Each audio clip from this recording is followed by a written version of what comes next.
자, 여러분, 저희 저번에 해수의 성질 배웠었죠? 자, 오늘은 그 해수의 성질을 이어서 나머지 부분 해수의 밀도나 용존 산소, 용존 이산화탄소에 대해서 배워볼 것입니다. 자, 먼저 내용에 들어가기 앞서서 진단평가 1번부터 5번까지 먼저 풀어보십시다. 다 푸셨나요? 자, 그렇다면 1번부터 보자면 적도 해역은 강수량이 많아서 염분이 높다. 자, 적도는 온도가 높죠. 바다의 온도가 높기 때문에 바다 위에 맞닿아 있는 공기의 온도도 함께 높아집니다. 자, 우리 중학교 때 배웠던 개념, 온도가 높아지면 공기는 상승할까요? 하강할까요? 상승하겠죠. 따라서 상승한 공기가 위쪽에서 구름을 형성하여 비를 많이 내주기 때문에 강수량의 유입으로 염분이 낮아진다. 따라서 1번은 X가 되겠고요. 2번 중위도 해역은 증발량이 강수량보다 많아서 염분이 높다. 자, 증발량은 비가 많이 내리는 것, 즉 소금물에 물이 많아지는 거고요. 강수량 말고 증발량이 많아진다는 비가 적게 내려서 증발이 많이 된다, 즉 소금물에 물이 적어진다는 뜻입니다. 따라서 증발량이 강수량보다 많으면 염분이 높아지겠죠. 자, 세 번째, 우리나라 주변 바다에서 여름철 평균 염분은 겨울철보다 높다. 자, 우리 여름에 뭐가 많이 오죠?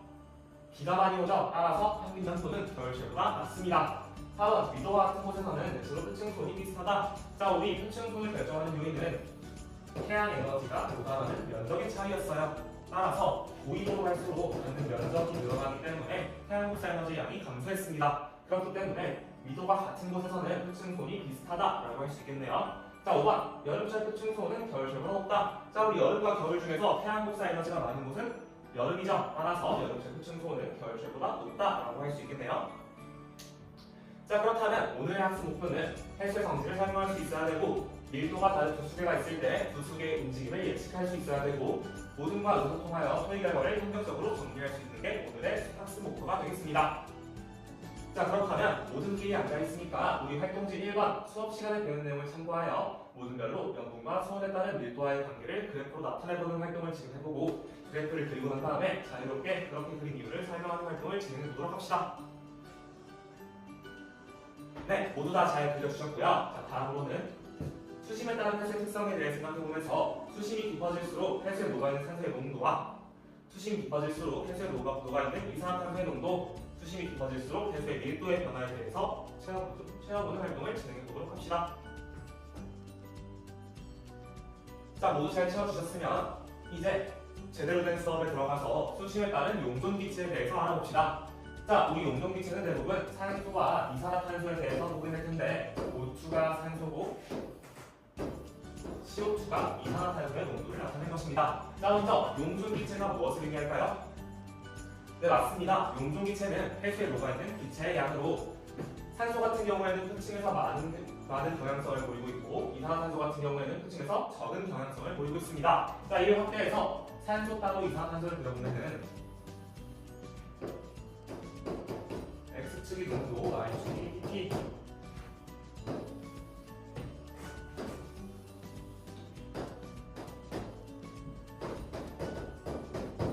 산소 같은 경우에는 표층에서 산소의 양이 많고 밑으로 내려갈수록 적어지다가 다시 증가하는 경향을 보여주고 있고, 이산화탄소 같은 경우에는 표층에서 농도가 낮다가 심층으로 갈수록 증가하는 경향성을 보여주고 있습니다. 자, 그렇다면 표층에는 산소랑 이산화탄소 중에 당연히 산소가 많다라고 생각할 수 있는데, 이쪽 X축의 스케일을 보자면 산소 같은 경우에는 최대인 지점이 7.5ml/L, 이산화탄소 같은 경우에는 90ml/L죠. 따라서 절대적인 양으로는 산소보다 이산화탄소가 훨씬 많지만 표층에 산소랑 이산화탄소를 나눠 그렸을 때는 산소가 많고 CO2가 적은 것을 볼 수 있습니다. 자, 그렇다면 왜 표층에는 산소의 양이 많고 CO2의 양이 적을까요?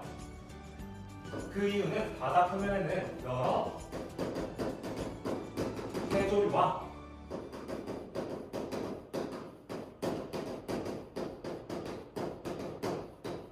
식물성 플랑크톤 등이 있습니다. 자, 이 해조류와 식물성 플랑크톤의 역할은 뭐냐? 바로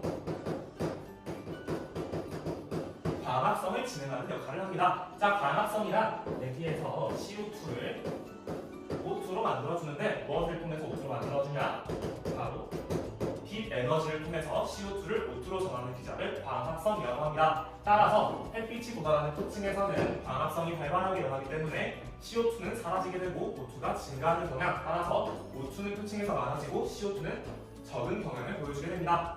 자, 그럼 밑으로 갈수록 감소하는 이유는 뭐냐? 햇빛이 도달하지 않게 되면서 더 이상 광합성은 일어나지 않습니다. 즉, 산소가 생성되지 않기 때문에 이제는 사용하는 일만 남았겠죠. 자, 이 아래쪽에는 해양 생물들이 많습니다. 자, 이 해양 생물들은 산소를 마시고 이산화탄소를 내뱉기 때문에 토층을 지나고 난 이후에서는 산소의 농도는 감소하고 이산화탄소의 농도는 증가하게 되는 겁니다. 자, 그럼 이산화탄소는 쭉 증가하게 되는데 산소는 왜 감소했다 다시 증가하게 되느냐? 이 이유는 뭐냐면 이 아래쪽은 우리가 다음 시간에 배울 심층순환의 개념으로 이어질 수 있게 되는데요. 심층순환은 가볍게 말하면 아래쪽 토층에서 흐르는 물이 있으면 심층에서도 흐르는 물의 순환이 있다는 뜻입니다. 자, 이것이 무엇을 의미하냐? 극지방의 차가운 해수의 영향으로 산소가 많아진다는 것을 의미하게 됩니다. 자, 그럼 이 산소랑 CO2의 농도 그래프를 토대로 밀도는 무엇에 영향이 있는지, 무엇에 영향을 받는지를 살펴볼 수 있겠습니다. 자, 먼저 CO2가 밑으로 갈수록 증가하는 경향을 보여주고 있는데 우리 수심이 깊어질수록 무엇이 증가할까요? 네, 맞습니다. 물이 누르는 힘, 즉 수압이 증가합니다. 따라서 우리 용존 기체는 수압이 증가할수록 용존 기체의 농도가 증가하게 된다라는 특징을 하나 찾아낼 수 있고요. 이 밑에 쪽은 극지방의 차가운 해수에 의해서 산소의 양이 늘어났다고 했었죠. 따라서 얘를 토대로 수온이 낮을수록 용존 기체가 높다라는 특징을 찾아낼 수 있는 게 이 산소와 CO2의 농도 그래프였습니다. 자, 그럼 수심에 따른 밀도를 살펴보게 되면은, 자, 우리 위도별 수온에 따른 밀도 분포를 살펴보게 되면은 적도에서는 수온이 높으니까 밀도가 낮고 극지방에서는 수온이 낮으니까 밀도가 높은 경향성을 보여주고 있죠. 자, 여기서는 우리가 중학교 때 배운 개념이 살짝 필요하게 됩니다. 자, 우리 수온이 높아지게 되면은 물 분자의 운동이 활발해질까요? 둔해질까요? 활발해지게 되겠죠. 따라서 물 분자 사이의 간격이 늘어나게 되면서 밀도는 낮아지게 되는 것이고 극지방 차가운 해수에서는 물 분자 운동이 둔해지기 때문에 같은 간격 안에 물 분자의 개수가 많아져서 밀도가 증가하는 경향성을 보여주게 됩니다. 자, 그렇다면 이 80N 부분에서는 수온이 낮은데도 불구하고 밀도가 낮은 이유는 뭘까요? 네, 우리 극지방에는 빙하라고 하는 얼음들이 있죠. 그 빙하가 녹게 되면은 그 빙하는 담수이기 때문에 담수의 유입으로 염분이 낮아져서 밀도가 함께 낮아진다라고 생각하시면 됩니다.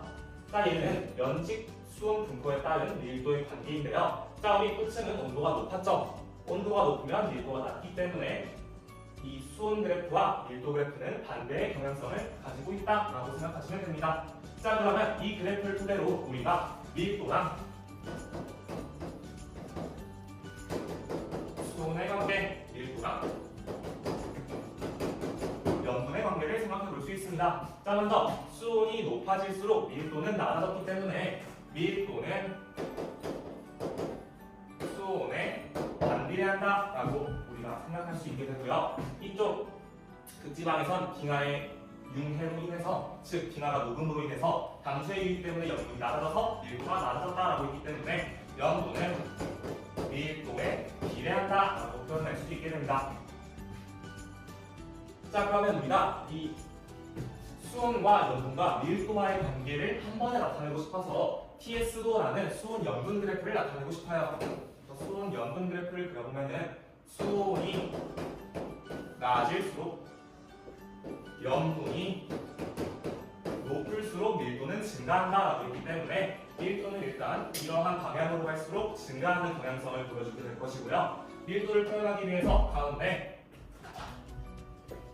등 밀도선이라는 개념을 도입하였는데 등 밀도선은 무엇을 의미하냐? 밀도가 같은 선을 연결해 놓은 지점이라고 생각하시면 됩니다. 자, 그럼 이 TS도는 어떻게 해석을 하냐? 자, 이 A 지점에 대해서 해석을 해보자면 A의 염분은 대략 35.2 psl 정도이다. 그리고 A의 수온은 약 3도이다 라고 해석하시면 됩니다. 자, 그럼 이 사이의 지점 A 지점과 B 지점은 밀도가 같죠. 왜냐? 이 등밀도선 위에 위치하고 있기 때문에 밀도가 같다라고 표현할 수 있는데, 이 밀도가 같은 수계들을 혼합하게 되면은 과연 밀도는 커질까요? 작아질까요? 그것은 이 A, B, C의 관계를 생각해보면 됩니다.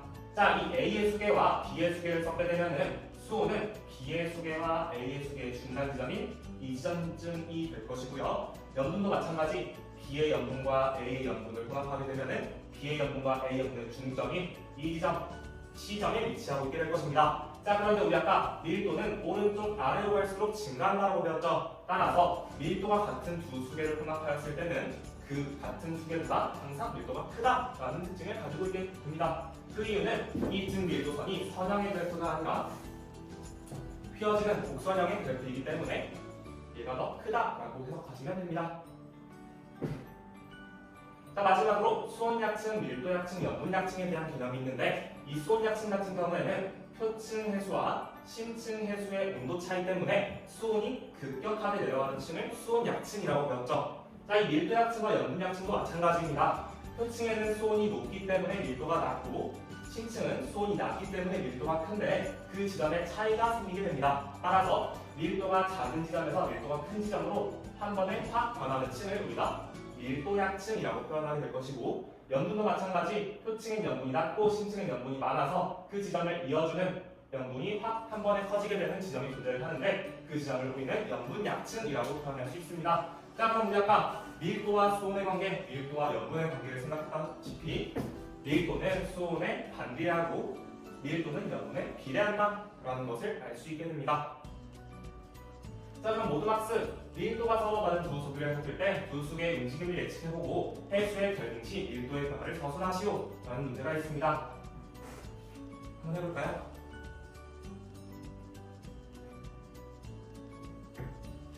네, 잘 해주셨습니다. 밀도가 다른 두 수계, 즉 수온이 낮고 염분이 높은 물은 아래로 내려가게 될 것이고, 밀도가 낮은 수계, 수온이 높고 염분이 낮은 물은 위로 올라가게 되는 움직임을 예상해 볼 수 있겠죠. 그리고 나서 해수의 결빙, 즉 물이 얼 때 밀도를 예측해보자면, 물이 얼게 되면 바닷물에서 소금물에서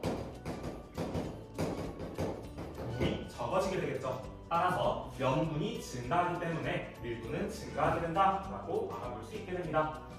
자, 그럼 끝으로 총괄평가랑 모든평가, 자기평가를 통해서 우리의 학습 진도를 파악해봅시다.